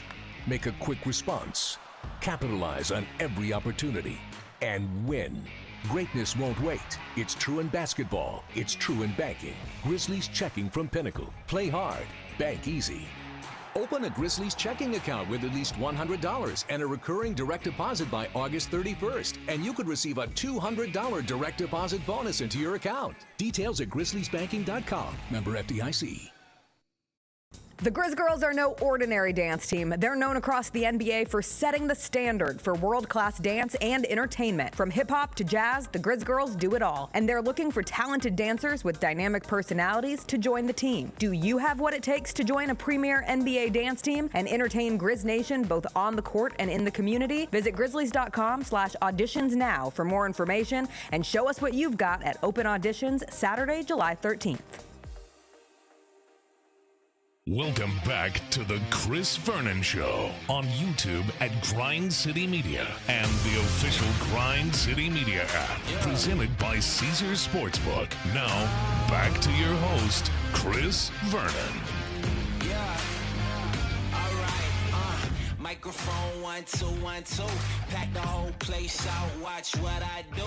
I've been all around the world. Watch me make these moves, and I did it my way. Watch me break these rules. Yeah, I'm coming now. Get up out of my way. Oh, it's my time now. Better watch what you say. Trained all my life like every day. 'Cause it's game time now. Oh, and we don't play. Yeah. What you know about? You don't really know about. Tell me what you know about. What you really know about. All right, we're back. Chris Vernon Show. Remember, go to our draft party tonight. If you're looking for a place to watch the NBA draft, we are going to be having a big to-do at our draft party over at Southland Casino tonight. It's going to be super fun. We have no idea what's going to take place, but hopefully we're there to get to celebrate what is a fun NBA draft. The Grizzlies are scheduled to have 3 picks. Who knows how many times they will select players? Who knows if they will trade for a veteran? Who knows what's going to happen? But I will be doing a show with Roser and Kelsey and Tony Allen. Jessica Benson's going to be doing it with Brevin Knight and Zach Randolph. Also, Bennett Doyle's going to be out there. Also, Rob Fisher's going to be out there. Lane Whitaker's going to be out there. Hasseltine's going to be out there. And then Pranika's going to be live on site at the arena. Mike Wallace is going to be live on site in Brooklyn, where we're going to be checking in. And so we're making it a big deal tonight. Southland Casino Hotel. If you're looking for a place to watch the draft, you could cross that bridge and come watch it with us. Jessica Benson from The Jessica Benson Show is here. You can watch her every morning from starting at 8 o'clock on grindcitymedia.com, the Grind City Media app, YouTube, everywhere you can find your podcast. All right. What's up? It's draft day. It's draft day. Everybody has been marked safe from Taylor Swift talk today in honor of draft day. We're not doing pop culture stories because then we would have to talk about Taylor and Travis. But we're not doing that. But I did add one pop culture story, the Karen Reed trial, and I'm very excited to talk to you about it. I'm so thrilled to hear that you have deep dived as well. Oh, I've been all in. This can be an advanced discussion. I had to teach Bennett about it on my show this morning. Oh. Because the jury's in deliberations. Like, yeah, the people need to know how how they should feel whenever this is going to be, decision comes out. This is going to be on Hulu, on Netflix, on Apple TV, on Amazon. Yeah. Everybody is going to have a version of their documentary. Apple TVs will be the best, but no one will watch it. Let's just be clear right off the bat. It'll be the best of them all, and no one will have seen it. But they're going to have multiple casts. Like, so many different women are going to get cast as Karen Reed. That's for sure. All right, we'll get to Karen Reed. Give me the first 4, which are all draft related, right? Yes, so these are things we are most looking forward to in tonight's draft. Okay. And I am with you. I have gotten myself excited about this draft. Guess what? I'm easily excitable, so I'm going to figure out a way to get into it, even if there is no unicorn pick or alien or Wemby or whatever. But I think for us here in Memphis, there's common thought of like the draft starts at 3, which is a little silly in nature because we don't know who's getting taken at 1, and it can very easily get chaotic really fast. But for us to see what the Houston Rockets are doing, like what's going on with the Rockets, and especially coming after the pick switcheroos with the Nets last night, and are they really trying to dangle some bait out for a Kevin Durant Phoenix Suns trade? Is there something with Şengün and those picks that could be tantalizing enough for the Suns? Or do they take Donovan Clingan in that case, and then they'd be more willing to move off of Alper and Şengün? There's just so much to be determined with what Houston does that affects the Grizzlies, because are the Grizzlies going to trade up to take Donovan Clingan at 3? Well, and now how good does that asset look, right? As 3? Because if I'm giving you 3 and Şengün and 4 first-round picks or whatever, and giving you your picks back that you had lost to the Nets, now, look, I've said this on the show where I've brought up the Kevin Durant thing, and I'm like, do not discard this completely. Just because I think if you are having honest discussions over in Phoenix, you're like, how are we getting better? Mm-hmm. And are we going to be better in Minnesota and Denver and Memphis and Oklahoma City? And, like, you can go on down the list. And it's like, and we're hard capped, and it wasn't good enough. And, yeah, we brought in Mike Budenholzer, but, like they don't have that many ways outside of moving Kevin Durant to get – they don't have picks, right? They don't have picks, and they don't have cap room. And it's like – all they have right How now they is getting hanging better? on to, okay, like, can KD, Bradley Beal, and Devin Booker be That's right. better And you carry don't want us home next year? And you don't want to get rid of Devin Booker, and you can't get No. rid of Brad Beal. And that's the thing with this, too, is, like, how much of this was simply because Woj dropped KD's name as a little That's right. sprinkle in that tweet? Because to all we know, KD hasn't requested a trade. Devin Right. Booker certainly hasn't requested a trade. So now all these conversations are happening because of that, and it feels I the think- Rockets have been leaking a lot of I stuff think that's this what draft we're learning. season. I think what we're learning is They're that the yappers. Rockets are very good at this. Yes.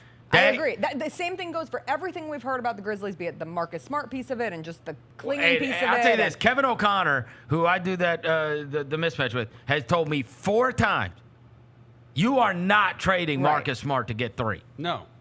You're not. I could have told you that. And it's like, but that obviously came from, hey, would it be enticing for the Grizzlies to move? Yeah, because Ime Udoka wants him. And that's the so exact now same they're thing doing the with same thing. Would it Hey, be what about enticing Kevin for Durant? Like, I see, same energy. is I what it do feels like not right think now. Houston's going to draft 3.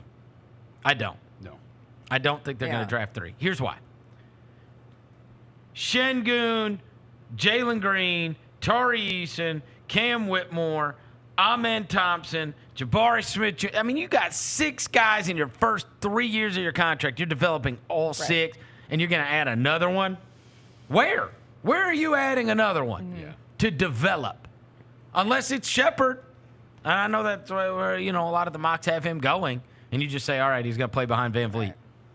But I don't know, man. I mean, 7? Well, there's a 7 guys reason. that young. They want to win now. Over and over, that's all Right. you hear. Every single story about the Rockets right now is, well, they want to win now. Right. They want to do this now. This Right. is about winning now. Then And you so- got to even out that roster with more vets. Exactly, and it feels very similar, like a la to what we experienced here in Memphis. That's right. Why did they go out and get Marcus Smart? Because you wanted vets.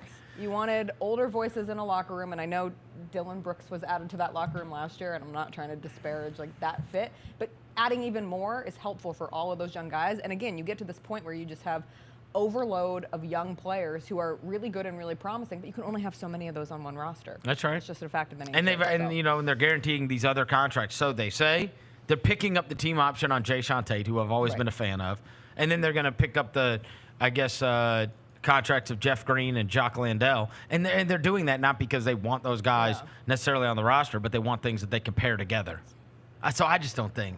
I think that Houston is treating 3 like we would have treated 3. Sure. Which is, there's not, unless there is the obvious, like in our case, we might have just been taking Clingan and be done with it, right? But unless there's the obvious fit, and they don't really have an obvious hole there, then I think that you're using it to try to get better. Yeah. You're using it for the asset rather than for the player that you're getting. Because are we adding another 19-year-old, really? You get to a point. We like- did it. I know. And they said it was a mistake. Yeah. And it was. Yep. They just kept adding young players. Yeah. They just kept doubling down on youth. And so then you looked up, and it was like, you've got friggin' Zaire Williams and David Roddy and Jake LaRavia and Vince Williams. And it's like, what are we doing? Yeah. What are we doing? Like, it reminded me of you're just going to throw them in a room and see who comes out. That's how they said it years ago when we had, Crittenden and Javaris Kyle Lowry Crittenden and Kyle Lowry and Mike Conley.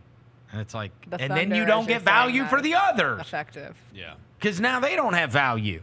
It's like now if you're trying to shop around our guys, like how many of them have value? Yeah. I actually think Houston's done a pretty good job because I like all those guys. So do I. There's none of them I don't like. Yeah. No. I like Eason. I like Whitmore. And that's why if you're Houston, of course you want to win now. That's because right. you recognize that you have enough of young, legitimate talent. Sure. And so you want to capitalize on it. We know windows close rather quickly, as everybody is well aware. So excited to see what happens at 3 as it pertains to the Grizzlies. And then to get to 3, you have to start at 1. So number 2 is simply the nature of Viva La France. This is a hot France summer because we have the Paris Olympics, and we also have Parisians taking over the NBA.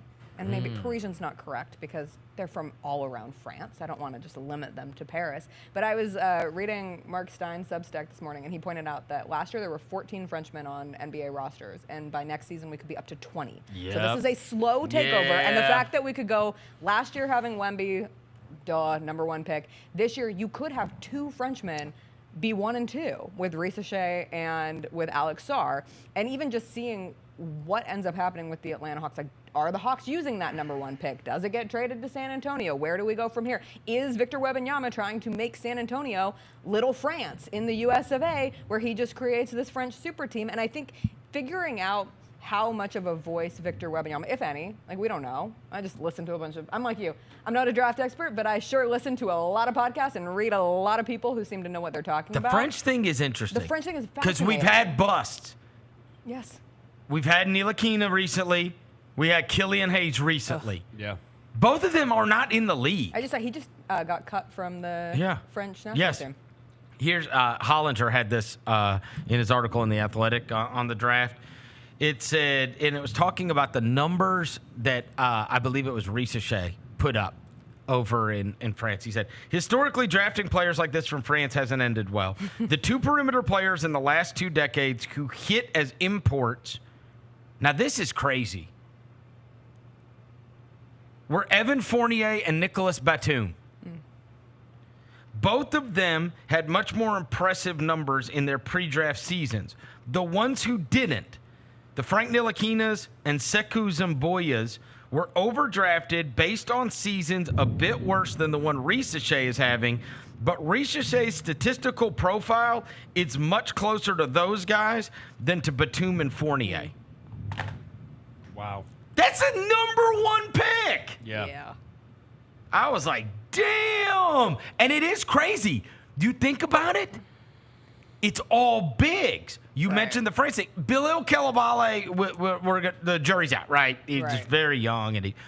But you think about it. Yeah. Can you think of any of them besides Fournier and Batum? That have. Like, ball in their hand. Like, yes, perimeter players. No. They're all big guys. They're all bigs. Michael Pietrus. I mean, just. That's forever ago. A super average player. R.I.P. Killian Tilly. I'm trying to look at something. Righty Boubois.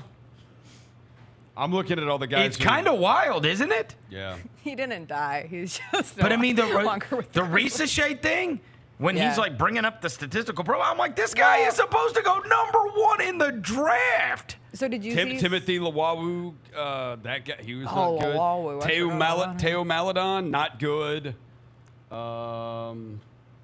Yeah, these are. Was that Ousmane Dieng France? Was he France? He is French. Yeah, he is. He hadn't done shit. No, he's playing in the. I saw he was with their G League team this year. Hasn't done Mared. Come on. Mared. He hasn't done Mared. I think it's really. Did you see Seth Davis's tweet by any chance? Obviously, Seth Davis, like big college basketball. He said there's a better chance than people realize that Stephon Castle goes number 1 tonight, which I thought was just fascinating. And from a Hawks standpoint, like trading with the Spurs, and they've been linked to taking Stephon Castle at 4. Or what if the Hawks are just totally moving on from both of their guards and Trey and DeJounte? And I guess the odds have gotten way, like it's 15-1 now. Oh, which is insane. I don't know.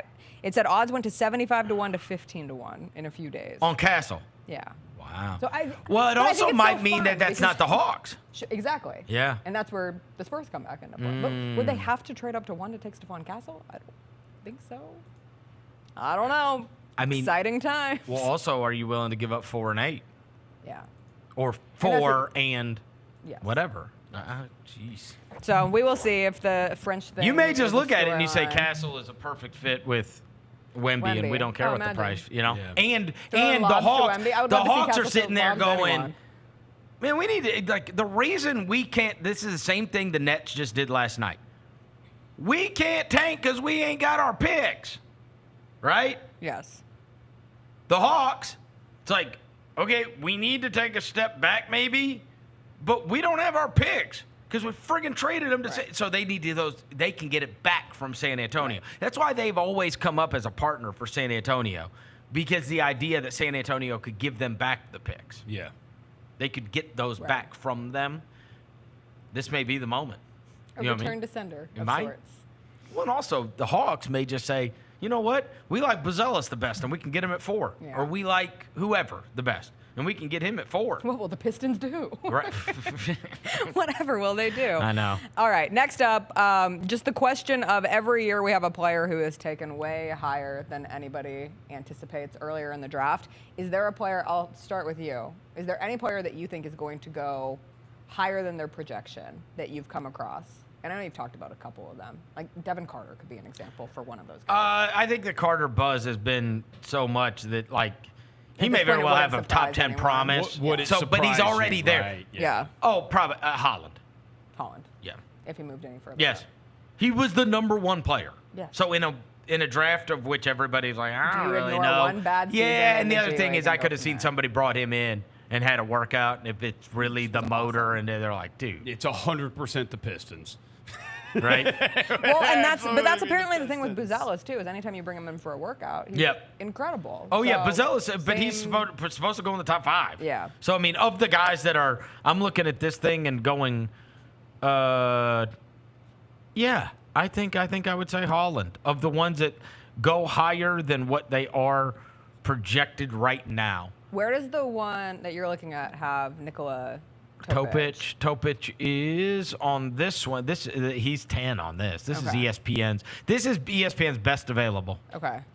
So on the best available, Topic is 10, Cody Williams 11, Carter 12, Holland's 13. So if I'm just going off of that, do I think this player will go? If I'm trying to find a guy on here that I think is going to go higher than what they are on this list, he would be my one that I would say.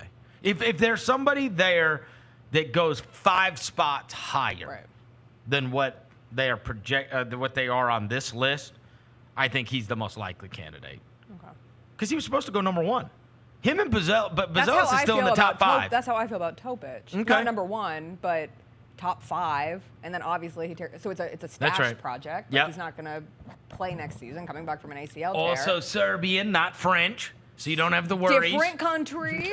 Also sounds like Nikola Jokic, but it's not him, so you can't fool yourself. But just from a standpoint of like going back and watching his highlights, because I listened to quite a few people who just were so high on him. Like someone who could be NBA ready right now, and especially given how he played on both sides of the ball at the professional level in Serbia. Like so rarely do those guys not come into the NBA a certain level or a certain degree of being NBA ready. And so if somebody is willing to, like when that story came out yesterday, or the report that the Heat could be looking at 9 for the Grizzlies to trade up, my head was like, does Pat Riley really like these highlights of Nikola Topic for a later option? I think they probably like AC's kid. Yeah. Really? Yeah. Yeah. That's a Heat player. Yes, it absolutely. He is a Heat Heat culture player. in his Yes, core. he is. Oh my God, he grew up in it. Yes. Literally grew up in it. Yeah. Don't you feel like when Like, and then you get to trading play all up? the highlights of him being the ball Yeah, boy yeah, and throwing the yeah. ball back to Alonzo Mourning and shit. God. It's like, you know what I mean? The other one, obviously, the other one that could come up is Edie. It just is. I know. If somebody fell in love, like it was like, you know what? But I also feel like he would have gone if he had conviction that he was going to go in the top 10. I think him not going to the green room speaks volumes. Yes. Or he's just nervous. I got it. But, I mean, if you knew. Yeah. So, usually, if you're a player of that ilk, who's got 10? Who's the one after the Grizzlies? Who is? Well, you could just use it. The Grizzlies. Jazz. Okay, Jazz. the Jazz, Jazz. right? Like, what I'm saying is if somebody, usually, what happens in these cases, and this is what people have said about, different guys that they think have promises, in the draft. I've heard he's got a promise. I've heard he's got a promise, whatever. Somebody would have said to Edie, you ain't dropping past us. And then you would have confidence in going to the green room. Right. So one would imagine. You've got to imagine nobody said that to him. Yeah. Nobody said you ain't dropping past us. Yeah. Right? Like, I mean, that's you go back to the story Chris Wallace used to always tell, where they tried to finagle Dirk Nowitzki, and he kept telling him, "You will not drop past us." Now and they got screwed on that, and they ended up taking Paul Pierce. Yeah. So ended up okay, but they told the kid, "You won't get past us in this draft." So at worst, you're going in the top 10. I mean, I can't imagine Zach Edey wouldn't be in the green room if that was told to him. Yeah. I would be. I would be. Yeah. Even just the chance. Or he might be concerned they don't have a hat big enough. You know? Yeah. You bring up an interesting point. They're not all fitted anymore, are they? He might not they're want snapbacks. But leaving it undone is a bad Whoever look. the reporter is in the thing, they don't have a step stool. So they Oh, can't. yeah. Adam Silver doesn't want to look short. I need the That's Adam. the thing. See, Adam Silver's not like short. No. No. Yeah, this would be way better if David Stern was still around and because David Stern was Adam tiny. Silver's 6'3". Yeah. So it'd still be Silver's jarring, tall. but not quite. All right, so we got the French thing. All What's right. 3? There's 4. Oh, 4. 4 is, does Bronny James get drafted tonight? Your official take. I'm of the opinion that he does. You think he does?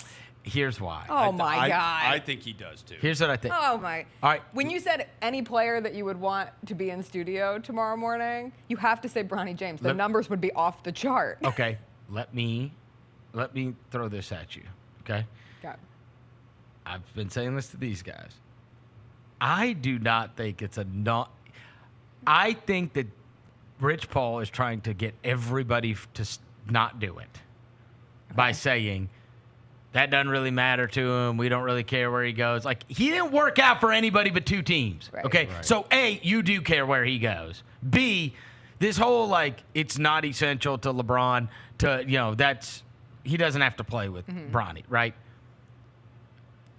I think that's bogus. I think they're doing their best job to direct him to a market that LeBron would be willing to play in. Yes.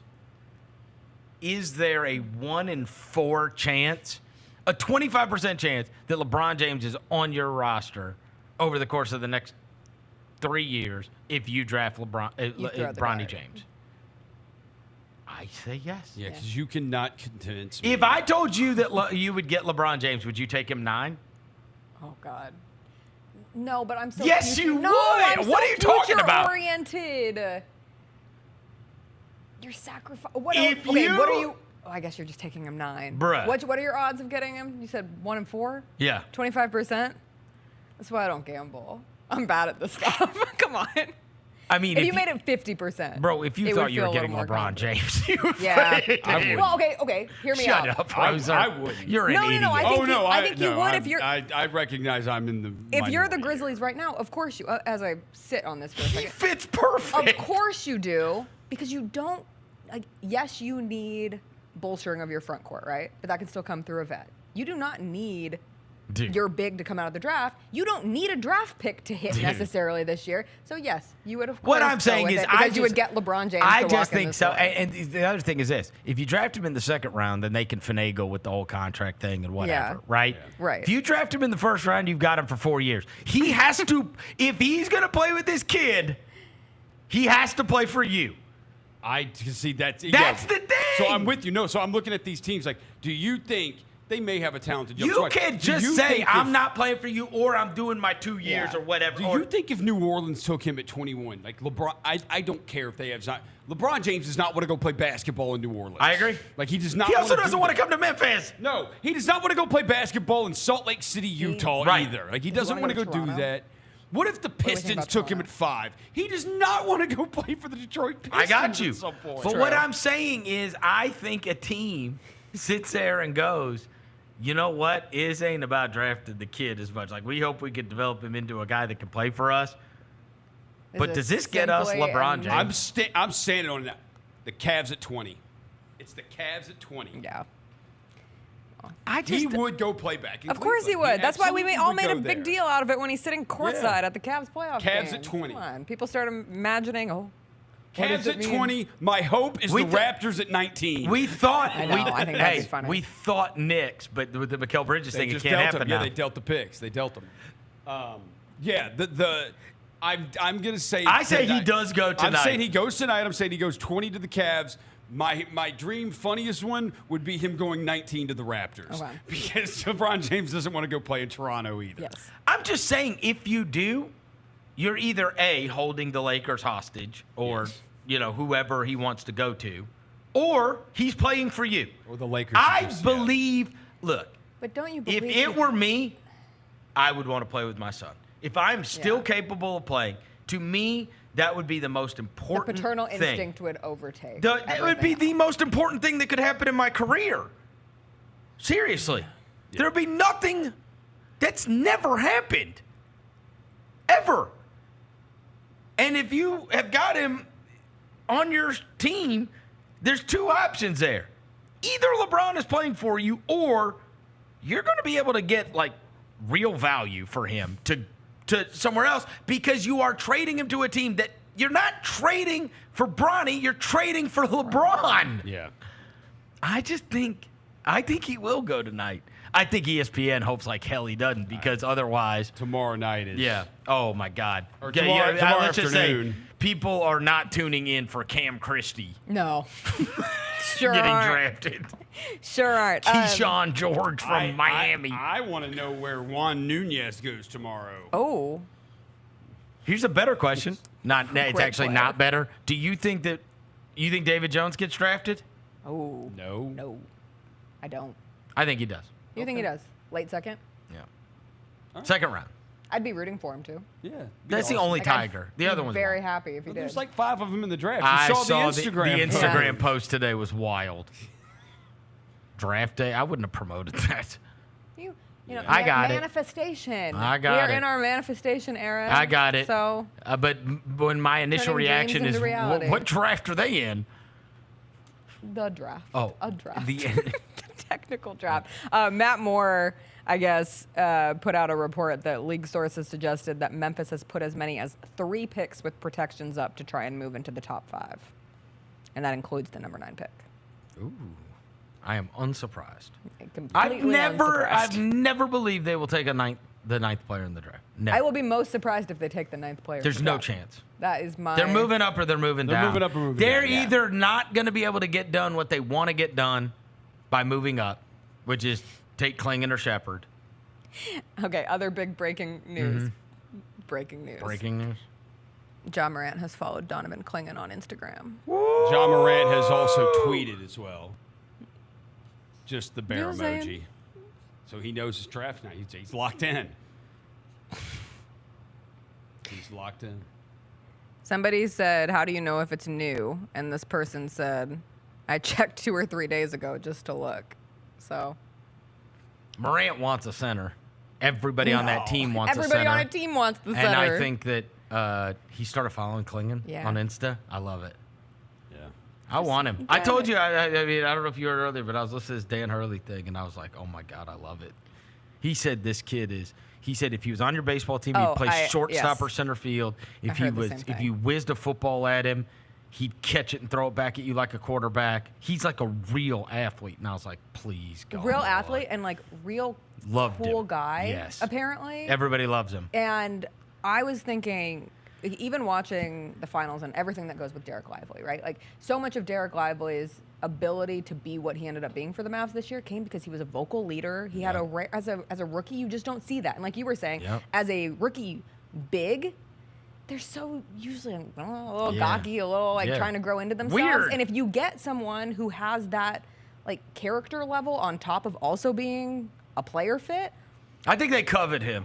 I think that's what we're learning. he is coveted. Yes. Yeah. I think it's fair to say.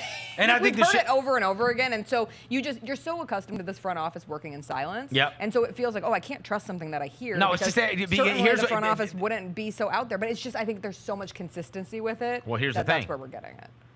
What they have learned over the years, they cannot control the other teams. Yeah. Yeah. And they cannot control agents. And that's where all the news comes from. So they know. Like, it's very hard to work in silence when you're calling everybody trying to get their pick. At some point, somebody's going to say, hey, Memphis is calling everybody. Someone You know hits what I the mean? phone. Atlanta's like talking to Houston, and Houston's like, yeah, well, we heard from Memphis, and I was like, yeah, we heard from Memphis too. Yeah. And then, you know, That's funny. Right.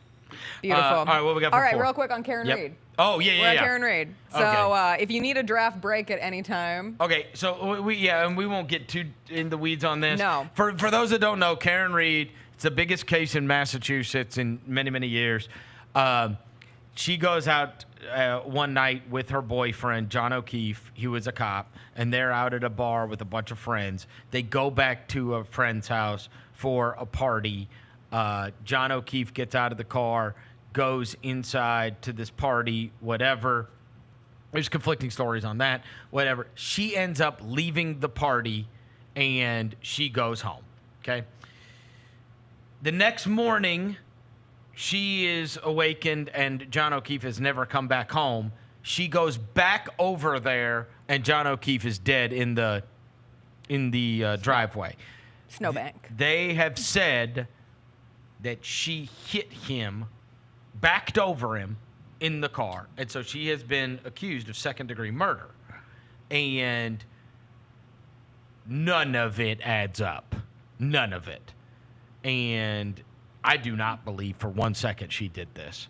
Because of the injuries that the guy had, it was like dog bites, dog scratches, Deep lacerations on his arm. two that they black tried to eyes. say Like, he came from clearly a- got his ass beaten, left out in the cold. Somebody in the house Googled how long does it take to die in the cold. So that's the smoking Like, gun I mean, for it's me. all. But here's and then I'm gonna make this story even crazier. Most of the people that were hanging out at this house are all cops. Yeah. That who died as a cop. And then the people The that owners of the home is a investigated cop. are all friends with the Yes. people that were at this house. And Lead so investigator declared no conflict of interest despite being friends with every single person involved. Right. It's like a 30-person like guess who board. That's and right. you see all of these connections between families and friends and former cops and all part of the same force. And like when you talk about the evidence that at best was just mismanaged, they collected blood in red solo cups. Yes. They used a leaf blower to try to blow around the snow and get stuff, and they claimed, the prosecution found all of these shards of this headlight, or a taillight is one of the big, like, Yes. this is why she did it. She's missing a taillight on her car. However, no one found any pieces of the taillight the day of, and the scene was never secured. So suddenly, over the next couple of weeks, like 35 pieces of this taillight are being found scattered about. There's video footage missing from the neighbor's ring cam that conveniently worked when they discovered the body the next morning, but was off at the time of. Bro, they the got hit. rid of the dog. They got And rid the of the house. house. They sold and they the all house. got rid of their They phones. rehomed the dog. Like, They what wiped are we their doing phones. here? Yeah, this is I don't like- even need to know anything else. No, My this thing should is- be thrown out immediately. This should just be like, yeah, this what? So What? the jury entered deliberation yesterday, and I honestly am a little surprised that we haven't had How, bro? a verdict. Yeah. But they also they All I would recused- need to know is that everybody involved in this, where is the dog? The dog's gone. Where's the house? The house is sold. Where was the car? The car was actually at our place. Actually, one of the guys involved in the case doesn't even work at the police department, and the day that mattered the most, clocked in at the police department and was there the entire day. Like, what are you doing there? He's on And video. He's Except on video. for the 40 minutes of video that's missing from that segment. Get this. He learned how to extract from his phone text messages between him and Karen Reed. Okay? So he did that. And then they said, where's the rest of them? He had a very cultivated sampling of them. Yeah. And they said, where are the rest of it? He goes, that phone's gone. Yeah. So he printed off text messages he wanted them Convenient. to see. Yes. And they were like, well, where is it? He said, I took basically the SIM card is in one dumpster and the phone is in another dumpster. Why? And by the way, both guys involved in this got rid of their phones the day before the police said, do not get rid of your phones. So they gave them a heads up. And there was a call between those two people that they claim was a butt dial in the middle of the night of the murder. It was a butt dial. I Free swear, Karen Reed! Literally, take away all the other stuff. I will never get over the woman who Googled how long does it take to die in the snow. And then deleted the search. And then claims, the prosecution says it was a glitch and that it could have been, she Googled it in the morning and like the timestamp got mixed up. That's but the crazy. defense's technology expert was like, no, that doesn't happen. At 2:37 a.m., this woman, Googled, McCabe, how is long Googling does how it long does it take take to to die in the die? snow? I mean, come on. I Like, how do you know. get past this? But anyway, this has been something Free Karen that Reed. I started following it a couple weeks ago. It's been going on. It's a 9-week trial. Since How far April. down the wormhole are you? Pretty far. Do you know Turtle Boy? Of course I know Turtle Boy. Turtle Boy is a blogger. He's in jail.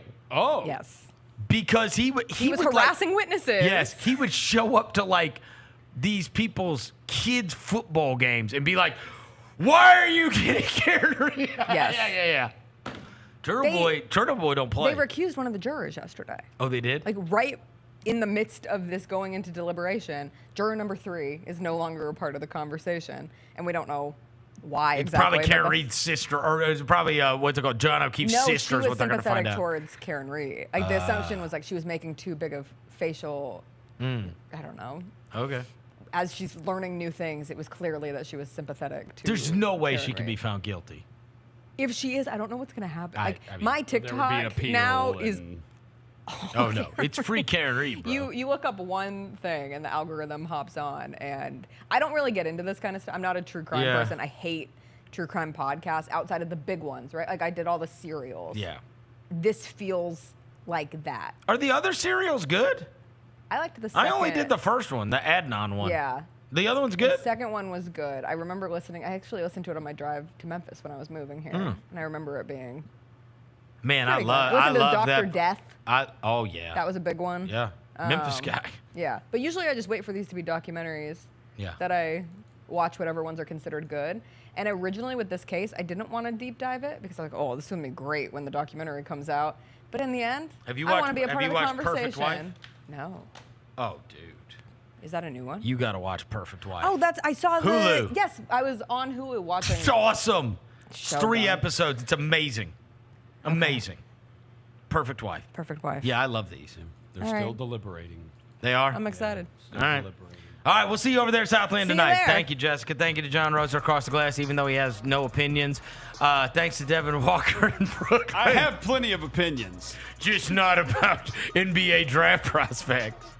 I mean, I told you Donovan Kling and Reed Shepard. Cool with those. Like, go get those. Anybody else, if you want both of them? Wow, greedy. Get both of them. Yeah, let's get both of them. And let's win. Yeah. No, I mean at the casino. Yes. Wish- Buffalo! All right. We'll see you over at Southland. We'll be there for the draft party tonight. Tony Allen's going to be there. Zebo's going to be there. Jessica Benson's going to be there. Brevin Knight's going to be there. Rob Fisher's going to be there. Castlevine's going to be there. Bennett Doyle's going to be there. Kelsey Wright Johnson's going to be there. Roser's going to be there. We're going to have a huge crew out there for our draft party tonight. And we will be back tomorrow. Until then, we gone.